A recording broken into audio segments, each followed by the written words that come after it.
Hello everyone, welcome back to my channel इस 56 miles. आज video में बात करेंगे कुछ ट्रैवल से रिलेटेड बातें, जो कि अगर कभी भी आप इंडिया से बाहर ट्रैवल कर रहे हो, एज ए इंटरनेशनल ट्रैवल कर रहे हो, तो आप लोग बहुत सारे यूट्यूब पे वीडियो देखते होंगे, चाहे वो ब्लॉगर्स हो या इन्फ्लुएंसर्स हो, जो कि इंटरनेशनल ट्रैवल करते हैं और अपने ब्लॉग्स को यूट्यूब पे अपलोड करते हैं। तो मैंने कुछ ऐसे ऐसे वीडियोज़ देखे हैं जो कि मतलब आपको गलत इन्फॉर्मेशन देते हैं। जैसे कुछ यूट्यूबर्स के मैं नाम लूँगा, लास्ट में मैं आपको बताऊँगा उनके बारे में। तो उनके अगर कभी भी आप थंबनेल वगैरह देखोगे तो कभी वो डिपोर्टेशन का दिखाते, जब आप उसके पूरे वीडियो वॉच करोगे तो डिपोर्ट नहीं हुए रहते। वो अपने रीच को बढ़ाने के लिए उल्टे चीज़ें लाइक इन्फॉर्मेशन आपको देते हैं। उसके वजह से कुछ ऐसे लोग इन्फ्लुएंस हो जाते हैं जो चल पड़ते हैं उस रास्ते पे और लगभग उस चीज़ों का शिकार हो जाते हैं। जैसे मैं बता रहा हूँ कि अगर आप कभी भी इंडिया से बाहर थाईलैंड ट्रैवल करते हो तो आपको क्या क्या ज़रूरी चीज़ें हैं। जैसे आपके पास टिकट होना चाहिए इंडिया से थाईलैंड का,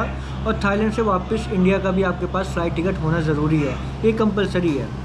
कुछ लोग के तो ट्रिप्स प्लान होते हैं तो अपने फ़्लाइट्स वगैरह सब कुछ करके रहते हैं, लेकिन जो सोलो ट्रैवलर है, जिनका कोई प्लान नहीं है, हो सकता है वो थाईलैंड से आगे दूसरे कंट्री में चल जाए या फिर इंडिया चल जाए, लेकिन उनके कोई डेट फिक्स नहीं होते हैं, तो उनको डेमी टिकट्स कराना होता है। तो कभी कभी कुछ लोग नहीं करवाते हैं, तो वो करवा के रखना चाहिए, ये बहुत इंपॉर्टेंट चीज़ है। थाईलैंड में वीज़ा ऑन अराइवल है तो उसके लिए कोई दिक्कत नहीं है। TDAC लाइक लागू हो चुका है, तो वो ज़रूर आप एक बार फिल करके ही थाईलैंड आना। तो मैं जिस इन्फ्लुएंसर का बात कर रहा था, कभी कभी वो सब क्या इन्फ्लुएंस करते हैं कि आप via like land border cross कर रहे हो तो आपको कुछ ऐसे छोटी छोटी डॉक्यूमेंट्स होते हैं, जैसे डेबिट टिकट्स हो गए, होटल बुकिंग हो गए। ये बहुत ही इंपॉर्टेंट चीज़ है। अगर आप इसको नहीं कराते हो, बाई लक आप बच जाओगे। अगर कभी भी आप फंसते हो ना, तो आपका अच्छा खासा पैसा बर्बाद जाता है। जैसे मान लो आप अगर थाईलैंड से कंबोडिया जा रहे हो, आपने रिटर्न टिकट नहीं करा रखा है, अगर आपने थाईलैंड क्रॉस किया और अगर कंबोडिया का बॉर्डर का इमिग्रेशन ऑफिसर अगर आपको मांग लेता है रिटर्न टिकट और आपके पास नहीं है, तो वो आपको वहाँ से कर देगा डिपोर्ट। अदरवाइज़ वो करप्ट बॉर्डर है, या फिर आप उसको पेमेंट दो एक्स्ट्रा $100 $200, तो आप वहाँ से क्रॉस कर पाओगे। तो ये बेटर है कि आप छोटी छोटी चीज़ों का ध्यान रखें। जैसे आपके डेबिट टिकट्स हो गए, अगर आपका कोई प्लान नहीं है कि कब आप ट्रैवल करने वाले हो वापस, तो डेबिट टिकट्स ले लो। होटल आप कंफर्म नहीं हो, आप होटल पे जाके पेमेंट करके होटल बुक करना चाहते हो, तो आप डेमी होटल बुक कर लो, जो कि अप्रॉक्सीमेटली अगर होटल बुकिंग और डेमी फ़्लाइट्स का मैं बताऊं तो 500 INR के अंदर आपको वो चीज़ें मिल जाती हैं। तो छोटी छोटी अमाउंट्स है, जिसके वजह से बहुत बड़ा बखेरा खड़ा हो जाता है। तो उस इन्फ्लुएंसर के चक्कर में आप कभी मत फंसो, जो कि आपको गलत इन्फॉर्मेशन देते हैं। इस वीडियो में आपको सारी चीज़ें डिटेल में दिख जाएंगी, कौन कौन से ऐसे इन्फ्लुएंसर हैं जो आपको गलत इन्फॉर्मेशन देते हैं और वो आपको बहकाते हैं। मतलब ठीक है, अगर आप बजट ट्रैवलिंग करना चाहते हो, ये बहुत बढ़िया चीज़ है कि आप अपने पैसे बचा के सेविंग करके आप ट्रैवल कर रहे हो, लेकिन जो भी इंपॉर्टेंट चीज़ है वो तो आपको रखनी पड़ेगी। अगर वो आपके पास नहीं रहेगा और कभी भी आप उसके हत्थे चढ़ गए, तो आपका पूरा का पूरा पैसा बर्बाद हो जाएगा। तो आज मैं हूँ थाईलैंड की कैपिटल बैंकॉक में। तो यहाँ पे दो दोस्त हैं जो कि कल आज रात में इनका लाओस का प्लान है। तो ये जो दोनों ट्रैवलर हैं, दोनों एक दूसरे को नहीं जानते थे। थाईलैंड में मुलाकात हुआ, तीनों आज एक साथ बैठे हुए, तीनों से साथ में हैं। तो इन दोनों का ट्रैवलिंग ना दोनों का अलग होने वाला। अगर मैं आपको बताऊं, एक बंदे ने अपना रिटर्न टिकट करा रखा है, होटल बुकिंग करा रखा है, पर जो सेकंड बंदा है उसने बोला है कि मैं रिटर्न टिकट नहीं करने वाला हूँ और होटल बुकिंग भी मैं वहाँ जाके करूँगा। उसको अपना कॉन्फिडेंस है, हो भी सकता है भाई मैंने कभी लाओस अभी ट्रैवल नहीं किया है वाया लैंड बॉर्डर, तो मुझे इसका इन्फॉर्मेशन नहीं है। बट मैंने जहाँ तक ट्रैवल किया, जैसे कंबोडिया, वियतनाम हो गया, वो हमेशा ही मांगते रहते हैं रिटर्न टिकट हो गया, होटल बुकिंग, और कभी कभी वो क्रॉस चेक भी कर लेते हैं। तो आइए मिलते हैं, वो दोनों लाइक जो ट्रैवलर्स है, फ्रेंड्स है, वो थोड़ा चीज़ें डिटेल में बताएंगे। वो भी एक ट्रैवलर ब्लॉगर हैं। तो ये हमारे मनीष भाई, ये है हरियाणा से। तो आप बता रहे हो आप जो ट्रैवल कर रहे हो लाओस के लिए, तो क्या प्लान्स है आपके, मतलब क्या प्लान्स बने, रैंडमली क्या क्या चीज़ें आपने कर रखी हैं?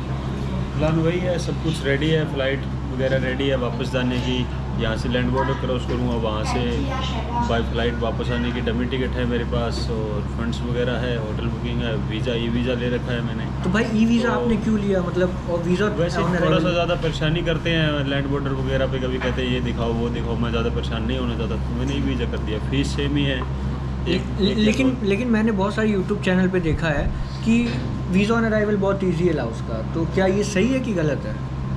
नहीं, फालतू बकवास करते हैं। सही, यहाँ पे करप्टेड बॉर्डर है दोनों। अगर आप वियतनाम से कंबोडिया आते हो तो भी परेशान करते हैं, आप थाईलैंड से लाओस जाते हो तो भी परेशान करते हैं। तो फालतू परेशानी से अच्छा है कि वीज़ा ले लिया जाए। फीस उतनी होती है, वही डॉक्यूमेंट दिखाने होते हैं, तो फालतू अगर आपको मज़ा आता है परेशान होने में तो आपका वो ठीक है, अभी आप उसमें ना लो, वहाँ जाके वीज़ा ले लो, वीज़ा ऑन अराइवल मिल जाता है। काफ़ी ज़्यादा परेशान होना पड़ता है, कभी कहते हैं ये दिखाओ वो दिखाओ, ज़्यादा पैसे की डिमांड करते हैं, तो इससे अच्छा है कि अपना ये वीज़ा लेकर स्मूथ ट्रैवल करो। क्योंकि मुझे नहीं पसंद है अभी मैं कहीं भी परेशानी ज़्यादा फील करूँ, अच्छे से अपना एंजॉय करने के लिए आया हूँ, तो ठीक है बस यही। तो भाई देखो, ये होता है प्रिकॉशन लेना। तो एक तो फेज़ आपने ये देख लिया, जो सारी चीज़ें लाइक अपना बुक करके जा रहे हैं, इन्होंने अपना पैसा खर्च किया, लाइक डेमी टिकट्स में अपना 1000 रुपया इन्होंने खर्च किया अपना, लेकिन ये पूरा प्रिकॉशन लेके जा रहे हैं, इनको कोई हेडेक नहीं चाहिए। अब मैं आपको दिखा रहा हूँ, जो सेकंड ट्रैवलर है वो भी यूट्यूबर है, उसने नया चैनल स्टार्ट किया है, बहुत सारे वो भी वीडियो देखता है, वो भाई है बिहार से। तो उनसे जानते हैं कि उनका क्या एक्सपीरियंस है और वो क्या माइंडसेट लेके चल रहे हैं और उनका आगे का क्या प्लान है।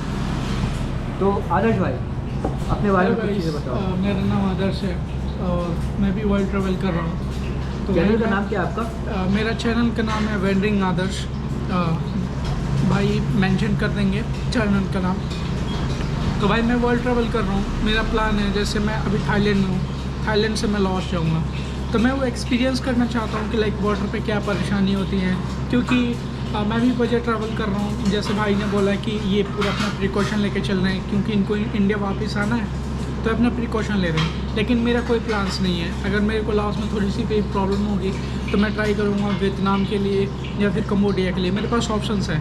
लेकिन जो बात है भाई लाइक करप्टेड बॉर्डर की, तो देखो यार, दुनिया की कोई भी ऐसी बॉर्डर नहीं है जो करप्टेड नहीं है। इवन अपना यूएस को भी देख लो, वो भी करप्टेड, हर कंट्री करप्ट है भाई, बॉर्डर के मामले में हर कंट्री करप्ट है। तो मैं ये प्लान लेके चल रहा हूँ कि लाइक मुझे इंडिया से थाईलैंड से क्रॉस करना है लाओस से फिर क्रॉस करना है चाइना के लिए। तो मैं बस ये देखना चाहता हूँ भाई कि वो कैसे परेशानी मतलब वहाँ पे परेशान करते हैं बॉर्डर पे, क्या क्या वो मांगते हैं, कितना वो लोग फीस चार्ज करते हैं। बस मेरा मोटो यही है, दिखाना। भाई एक्सपीरियंस करना चाहता है कि ऑन ग्राउंड चीज़ें क्या होती हैं, तो ये भी अच्छी चीज़ें हैं। लेकिन मैं एक बात बता रहा हूँ आपको पर्सनली, अगर आपके पास पैसे हैं तो कोई भी एक्सपेरिमेंट करो, फेल होगा तो आपको रिग्रेट नहीं होगा। बट अगर आप बजट के अंदर हो तो ये तो रहा आज का ब्लॉग, ठीक है। इसके अंदर देखते हैं अगर नेक्स्ट वीडियो में, तो मुझे ये पता चल जाएगा कि ये अपने डेस्टिनेशन तक सेफली पहुँचे कि नहीं पहुँचे। क्योंकि होता क्या है कि दोनों का अपना अपना माइंडसेट, अपना अपना बजट है, वो कैसे ट्रैवल कर रहे हैं, वो कैसे करना चाहते हैं, उनका क्या माइंडसेट है, वो कैसे इमिग्रेशन क्रॉस करेंगे, इनका प्रॉब्लम है। बट ये कैसे करेंगे, ये चीज़ें मैं अपने नेक्स्ट ब्लॉग में आपको बताऊंगा। लेकिन मेरी तरफ से एक राय है कि अगर कभी भी आप ट्रैवल करो तो सारे डॉक्यूमेंटेशन आप लेके चलो, क्योंकि अगर डॉक्यूमेंट्स नहीं रहेगा तो आप सामने से लड़ नहीं पाओगे। कहते हैं ना अपने इंडिया में कि अगर आप सही हो तो आप लड़ सकते हो, अगर आप खुद ही गलत रहोगे तो कैसे लड़ोगे। तो मैं ये नहीं कहूँगा कि ये दोनों में से कोई गलत है कोई सही है, दोनों अपने अपने जगह सही है। कुछ अलग चीज़ से इन्फ्लुएंस हुए हैं तो कुछ अलग चीज़ से इन्फ्लुएंस हुए हैं, तो दोनों अपने अपने जगह सही है। नेक्स्ट ब्लॉग में मैं सारी चीज़ डिटेल में दिखाऊंगा कि ये अपने बॉर्डर्स को अगर क्रॉस किए हैं और इनसे मैं कम्युनिकेट करके बताऊंगा तो ये कैसे किए, इनका एक्सपीरियंस कैसा रहा है। बाकी मैं तो यही कहूँगा भाई, अगर कभी भी आप इंटरनेशनल ट्रैवल करो तो सारी चीज़ें डॉक्यूमेंटेशन लेके चलो। फॉर एग्जांपल टिकट हो गया, रिटर्न टिकट हो गया, होटल बुकिंग हो गया। अब इस समय तो आपको लाइक एक इंश्योरेंस लेके चलना चाहिए, ट्रैवल इंश्योरेंस, क्योंकि कोविड के केसेस हर कंट्रीज़ में ज़्यादा फैल रहे हैं। जैसे थाईलैंड में आज की डेट में कोविड केसेस बढ़ रहे हैं, तो कभी भी आप अगर इससे लाइक इफेक्ट होंगे तो आपका जो हॉस्पिटलाइजेशन खर्चा होगा बहुत कम हो जाएगा। अप्रॉक्सीमेटली अगर 1 महीने का आप लेते हो तो 1000-1500 INR में आपको एक ट्रैवल इंश्योरेंस मिल जाता है 1 महीने के लिए। तो मैं कोई पर्टिकुलर सजेस्ट नहीं करूँगा कौन सी कंपनी बेस्ट है, वो अपने हिसाब से आप देख सकते हो, बुक कर सकते हो ऑनलाइन। और बाकी इस वीडियो को मैं यहीं पे एंड कर रहा हूँ। मिलते हैं अगले नेक्स्ट ब्लॉग में। Bye bye, thank you.